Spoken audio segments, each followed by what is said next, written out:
What's going on today? What's good, YouTube? Today we're back with another video, and in today's video we're gonna be watching the time when Stack and Smoke went to war against vampires by BrandonDTM. Hey, let me know what you want next in the comment section below. Link to the original video gonna be down below in the description. Like, share, subscribe, turn on post notifications to be informed when the next video drops. And without any further ado, let's get it on with.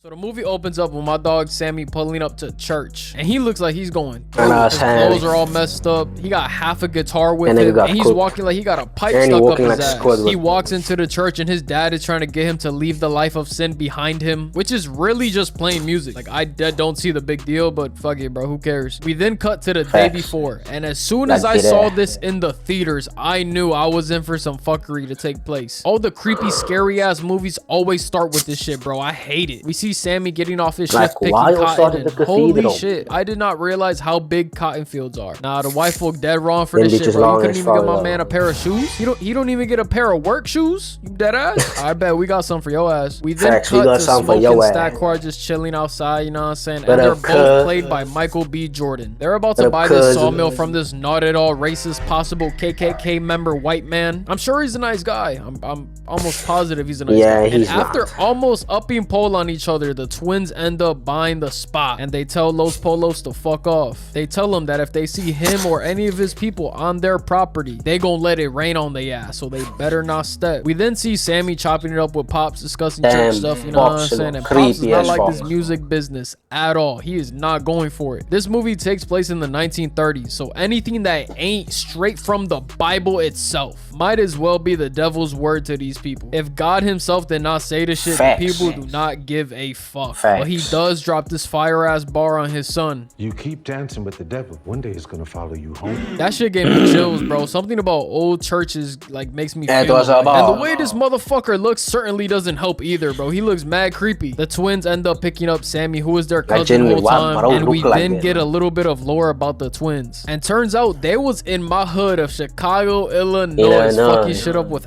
Al Capone. Nigga, what? Fucking Al Capone? Like the Al Capone. How the fuck do you move to a new city and you're instantly working for one of the biggest mobsters of all time, bro? That's just crazy. So the twins are on a time crunch to open up a juke joint or a nightclub for minorities. Gotta explain this so my uncultured viewers can understand. And they decide to split up to make up for the lost time. Smoke pulls up to this market ran by the only Asians in town, ordering some food for the party. Now you might be wondering, why did he pull up to the Asians instead of black people for food for a mostly black event? Well, I'm gonna let y'all know on one little secret. Any establishment that has a fucking 11-year-old child running the cash register has good food. I don't care what kind of food it is, no matter if it's black, white, Asian, Hispanic, Indian. If there is a little kid at the register when you walk in, you know the food is gonna be good. Smoke then gets alerted that someone is trying to rob his car, so without any hesitation, he shoots this nigga. And the whole time they used to be friends, bro. They're literally just chopping it up right now. Then we got Buddy in the back, frozen in fear. Smoke shoots him to send a message on some aura shit, and the kneecap though is kind of crazy. He then goes back into the shop talking about he needs a sign for the juke joint. So the little girl gets her mom, who's working across the street where all the white people shop. Okay. Peeping shit. Interesting. They was running shit like this back in the day. Smoke gets a sign and some flowers when we cut to Stack and Sammy in the car talking about eating coochie, comparing that shit to licking ice cream. Man, these niggas are freaked out. You're talking about eating some box. Sammy starts playing the guitar, and Stack is seeing dollar signs looking at this boy perform because Cuzzo got talent for real. He gonna take everybody out the hood, or would it be the plantation in this context? I'm not too sure. Y'all know what I mean. We're at the train station now where they recruit Unc, this drunken piano player, to play at the juke joint. He ain't trying to hear all that. He already got his spot that he plays at, and he ain't trying to switch up. That is until Stack brings out some Irish beer from Chicago, and Unc's mind instantly changes. As soon as that beer touched his tongue, he switched up fast as hell, like a moth to a flame, bro. He's all of a sudden all aboard now. Preacher boy is running down on some fine shit, and this woman can literally undress you with her eyes. Like, dog, just Look at her. She tells Sammy that she's married, but all of us watching know damn well that this bitch is going. She a easy lick. Half the town probably already hit if we being real. That's the community ball. Whenever niggas are trying to run fives, bro, they hit her up. I could just tell by looking at her. But this being the first woman that Sammy's probably ever encountered in his life, he's instantly in love. Shit, it must be hus galore because this fine ass white bitch pulls up on Stat giving him this sob story that I really don't care about, if I'm being real with y'all. Something about her mom dying, blah blah blah. You left me behind and didn't come back, blah blah blah. She then starts talking about when he put his tongue in her cools and he was blowing her back out and shit, which had me absolutely shocked. I was not expecting that vulgar ass sentence out of this little petite white bitch, bro. That shit had me shook. We got some spicy mail right here. Okay, I kind of like her. The guys hop in the whip going through the fields and they pick up this big ass fridge protector with all the Hall of Fame badges named Cornbread, so he could work at the spot, and he agrees once he hears how much bread he's gonna make. Smoke then arrives at this creepy ass little hut in the woods, and we see him at the gravesite for his child. F in the chat for baby Smoke, y'all. R.I.P. He then get introduced to Annie, his baby mama, or was she be considered a baby mama? I have no clue. Was she? Let me know in the comments. But anyways, bro, they used to fuck back in the day, and she does brujeria or something. Come to think of it, would she be labeled a baby mama or what? Or is that, you know, just a incubator or what? Hey, because how would you even label that? Like, genuinely, how would you label that? Some shit, I don't know, but she's actually like a nice witch. She's a nice bruja. Like, I'm a little skeptical, but I kind of like her. She's mad nice. She gives me lunch lady vibes. Like, she's gonna tell me to grab a fruit, baby, and she might give you a little extra food because she fuck with you. You know what I'm saying? You know what I mean? Anyways, they end up having a little heart to heart, which ends in bro clapping cheeks. No condom, no shower, no nothing. Just straight lustful must. Oh hell no, I know it's no funky in that shit. Especially because she's one of them earthy girls, bro. She probably washed that shit with beet juice and lemon. Fuck that. So after Smoke gets his nut off, everyone is on the way to the juke joint to set up shop. We then cut to this individual who was getting his ass fucking whooped. This nigga got burn marks and a swollen eye. Holy shit, what the fuck did you do? He's banging on the door asking for help, talking about the Choctaws and putting belt to ass, and they end up letting him in, which is a big fucking mistake. Shit, if it's me, I'm not opening that goddamn door for nobody. I don't care. If those people come around my house looking for you, I'm giving you up instantly. The Choctaws. Bitch, you do not know how serious I am. You could be my family. I'm letting you stand outside for like 10 minutes. You can be my homie. I'm letting you stand outside for like 10 minutes. It doesn't matter who you is, nigga. You standing outside for 10 minutes. Pull up and they look fresh to death. Oh my god, my niggas are drippy. And bro is rocking the long hair. Okay, he got the flow going. I fuck with it. He then warns this lady about this dangerous man running around and shit. And if they let him in the crib, you are complete and utterly fucked. And he leaves her with a little prayer and goes about his business. Listen, shorty, we try to warn you, but if you don't want to listen, that's on you. And it ends up screwing her in the end because her and her husband both turn into vampires. Bro, shorty was screaming bloody murder, but you know damn well the Choctaws don't give a damn. Fast forward and the juke joint is open now, and old girl from the train station shows up for Sammy. See, I told y'all this bitch was a goer. This nigga even asks her if her husband is coming, and just look at this little head nod that she gives. Oh my god, she finna cheat. She finna cheat like fuck. And then Spicy Mayo pulls up to the function too. Like, hold on now. Spicy Mayo. I would have thought this was a setup because you're telling me you're the only white woman in this establishment. We supposed to not think this is a setup at all? You don't find that suspicious? What he said. You don't find Tell him Dr. Umar. Yeah. Hold on just a minute, y'all, because we get some important information on Mary. She is in fact not a snow bunny because her mama's daddy was half black. Damn. No, you tweaking, Brad. Is this bitch like 15% black? Is that what she's trying to say? Hey, shit, it's good enough for me. I'm trying to avoid these snow bunny allegations the same way Halle Bailey avoids accountability. She got Pick Dodger Hall of Fame. She ain't getting hit with nothing, bro. All the blame is going to Daryl, bro. Shout out Daryl, man. Hey, the truth gonna come out, Daryl. Don't even worry about it. It's now time for Preacher Boy Sammy to play his guitar, and this little motherfucker is like that, bro. He got Pearline over here drooling all over him, completely forgetting about her husband. He really talented for real. And mind you, he's like 18 or some shit. And his voice is this deep. This nigga sound like if you gave Kratos a guitar and a microphone. Sammy's performance is so good, it gets the attention of the evil white vampire trio. But fuck all that, my nigga Sammy getting busy with Perline.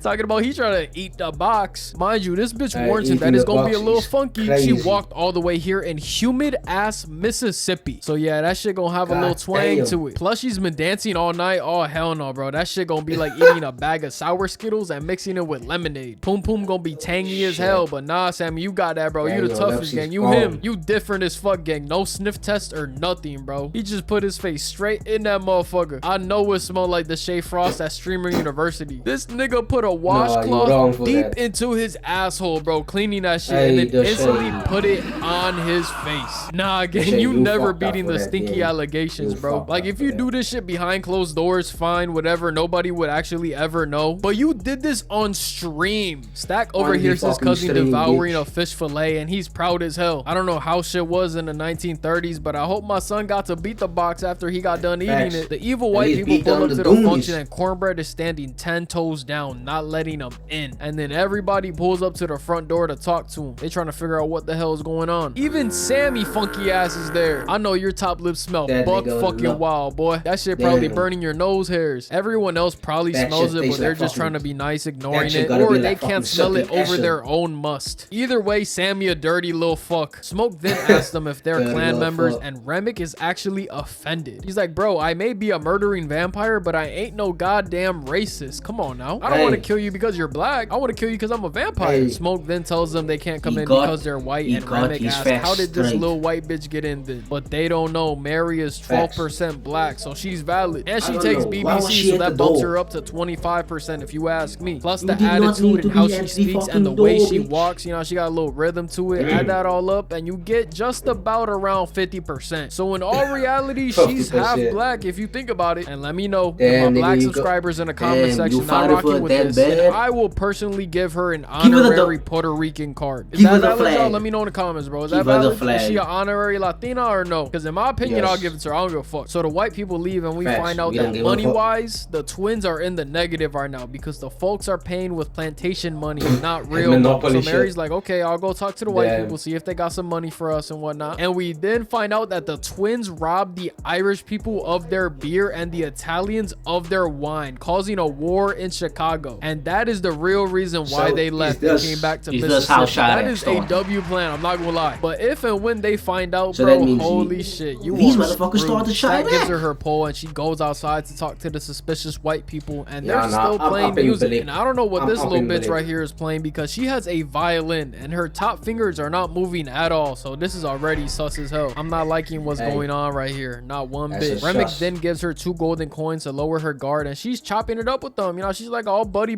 with them, talking about her mom passing. And then bro starts drooling and his eyes get bright red, and it's, you see when bro looked at her and we all saw her. Bitch, stand the fuck up and bust that nigga. Was that me? That was back in the fucking 1800s. The way I'm hitting that bitch, you gonna think a switch at the back of the bitch. The fuck? The old girl ups the pole on him, but she doesn't shoot. Man, I would have let that motherfucker sing. Oh my god, you would have thought I would have had a switch on that shit the way I would have been firing that gun. And then her dumbass turns around, completely exposing herself to these niggas, and Remick starts levitating. Oh my god, I saw that. Y'all see this, bro? He's levitating. Oh my, nah, it's GG's, bro. We then cut to Mary walking back, and she's asking if she can come back inside. And Cornbread just doesn't think nothing of it, bro. He lets her right back in. And this is where the movie just goes downhill. Such a casual interaction like that just killed everybody in this building. I don't know what happens when you turn into a vampire, but Mary is getting hella freaky with Stack, talking about you can rob banks and trains, but you can't steal this coochie for a night. And yeah, that's all bro needed to hear, bro. He floated like the New York Knicks when the lights are the brightest. Then Cornbread goes to take a piss in the middle of the goddamn woods at dark as fuck o'clock. And y'all already know this nigga's cooked, bro. There's no saving him. Facts, It's GG's that for him too. then Then we you got are Freak Bob and dead. Freak Bob Jr. over here getting it in. And then Stack tells Shorty that it's not she's Freak drooling. Bob, it's And y'all Freaky gotta Bob. hear what she says, bro. You gotta hear the words that come out of her goddamn mouth, because I do not do it justice. Future me, play the clip. You drew. What? You freaky bitch. Oh my Nah. god. She then proceeds to spit in this nigga's mouth from 2 feet. Hey, I'm sorry, gang. I don't know what you talking about, bitch. The bitch said, you want some? And you said yes? Nigga, are you fucking delirious? Nigga, are you? I digress. In the air, which is hot as hell. I ain't gonna lie, that shit top 5. That shit cool as hell. I ain't gonna lie, that shit cool. Y'all I'll throw freak. that. But pushing Y'all this to are the dirty side, I need to motherfuckers. speak to one person and one person only. Josh Allen, your Yes, time has come. All I'ma say, bro, is you are the world's strongest man, because ain't no way in hell I'm co-signing this shit. I'd rather be single and miserable for the rest of my goddamn life than ever let my girl do some shit like this. And it's on camera. This is one of the highest grossing movies Hey. of all time, bro. This bitch is If gonna get anybody an getting award shot, for swapping spit it's with me. Michael B. Jordan. Oh hell no, I'd be sick. I'll fucking cry myself to sleep. They gave my nigga Fuck Josh them Allen an killers. MVP in Go kill exchange some. for a humiliation ritual. Come on, awesome. Holy Do shit. Was it something. worth it, Smoke a Joshua? Huh? blunt. Tell me, Take a was it shot. worth it? No, Do every time you throw an something. interception or Don't lose a cry. game, niggas gonna comment a fuck? video of your bitch spitting in Michael B. Jordan's mouth. I hope you're happy. Next thing we see is Sammy walking in on this bitch riding Stack Bro. like a Harley Davidson motorcycle. Oh my god, it just Ay, keeps getting bendito. worse and worse. Ref, bro, please do something. This is getting out of hand. Call a tech. They got this country boy's wife taking Damn. BBC in 4K Dolby Vision, bro. Oh my god. Ay bendito, Joshua. Ay Holy bendito. fuck. Smoke then walks into No the room and he mama's sees way. this bitch eating her brother alive. And not in the sexy way, in the murderous way. And he ups the Akimbo Desert Eagles, dumping the entire mag in this hoe. And then she gets up like nothing even happened and says that they're gonna Okay. murk everyone in here and Look at runs this off. shit. Oh my god. What You did dumped like fucking. You dumped 24 bullets in her shirt, and she's still standing up. Bitch, there is something wrong. I'm shooting you a Kimbo Glocks, 24 bullets, and you still standing up, and you can stand up still. Bitch, there is something wrong. There is something wrong. I don't know what the fuck y'all niggas see, and I see something, and tell me this shit is wrong.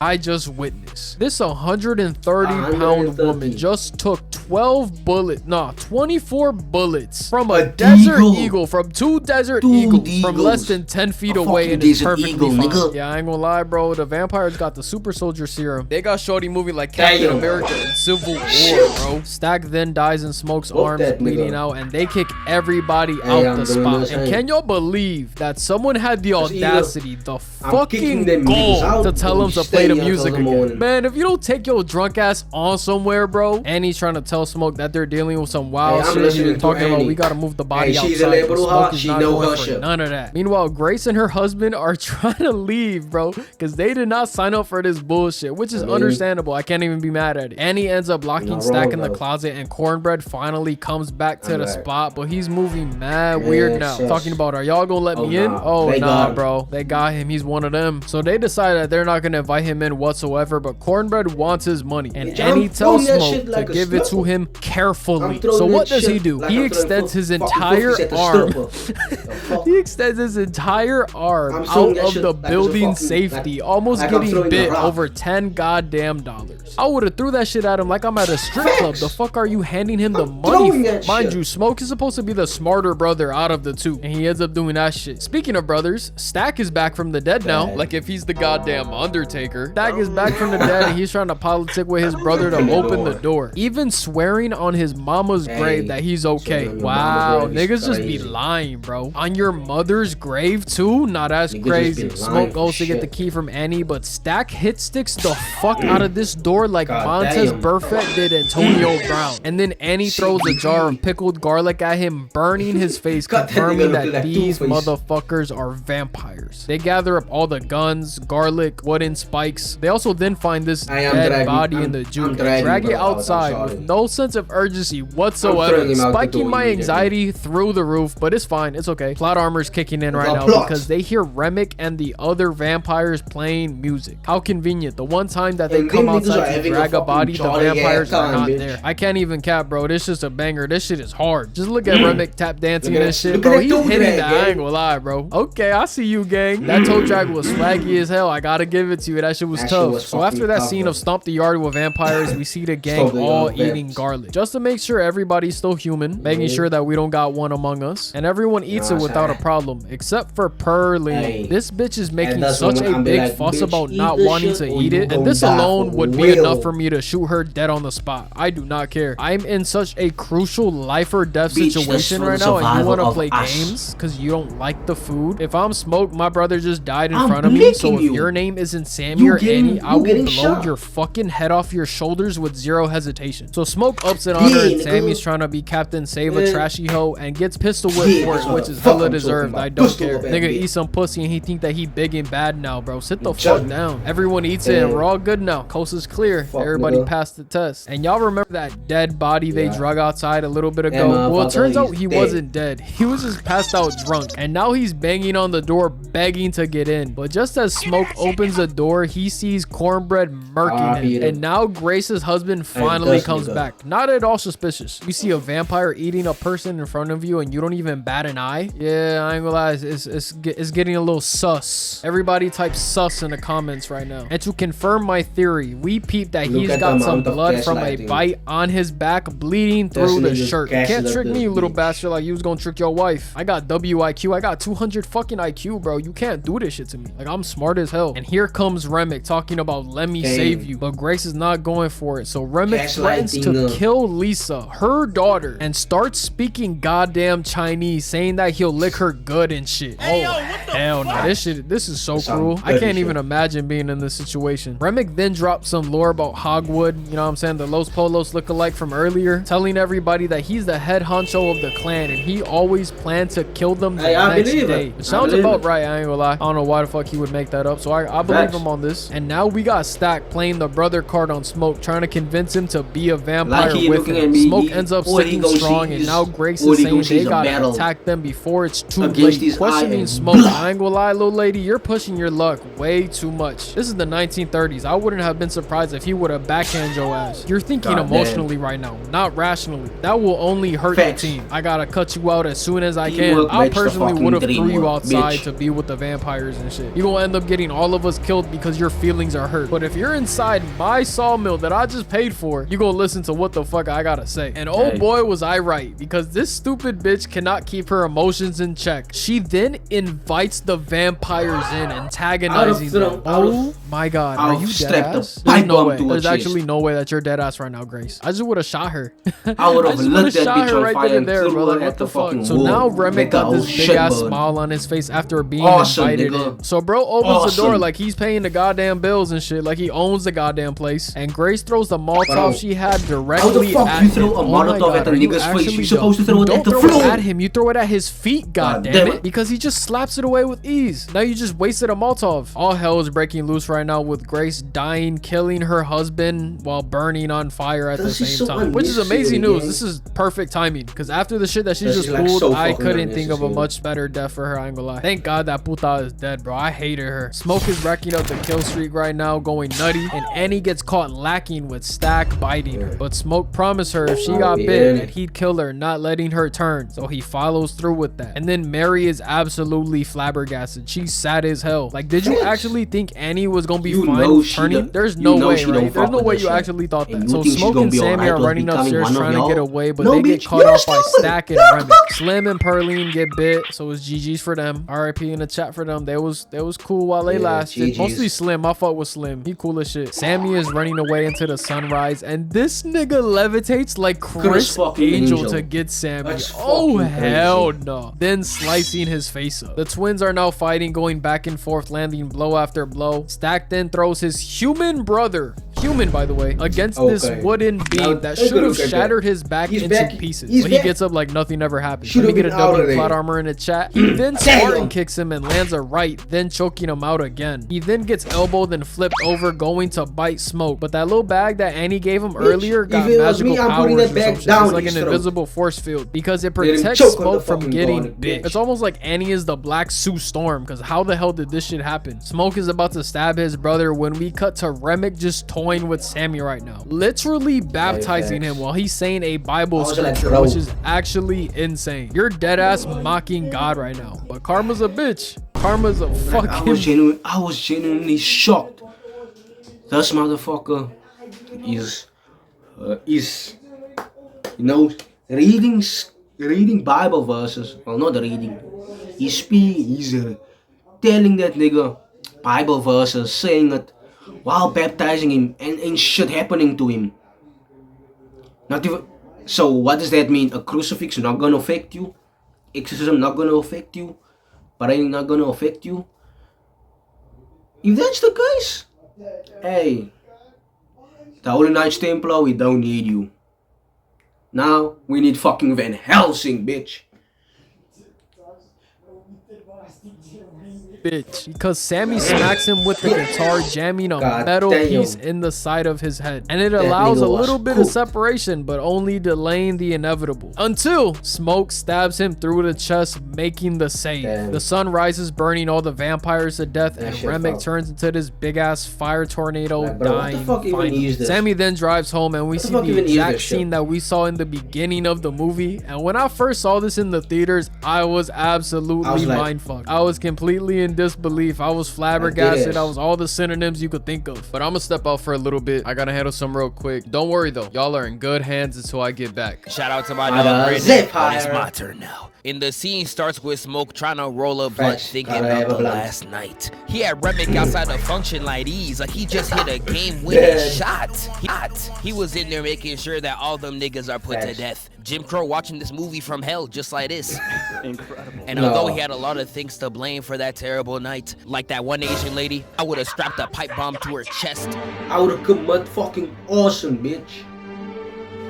He does not have any time to reminisce because the KKK is coming. I got the and route he's going right to make here. sure that he puts them to rest. And I promise you, in this movie, they had Michael B. Jordan looking just like Rambo. And it starts with Stack quick scoping these niggas from the forest. He moving like me in Fortnite. And look at the main leader running for his life. He about as heavy as Rod Wave. I promise you, you ain't going nowhere. And he starts going crazy, murking all these KKK members before whipping out the submachine gun and goes crazy. I know Malcolm X looking at this scene like facts.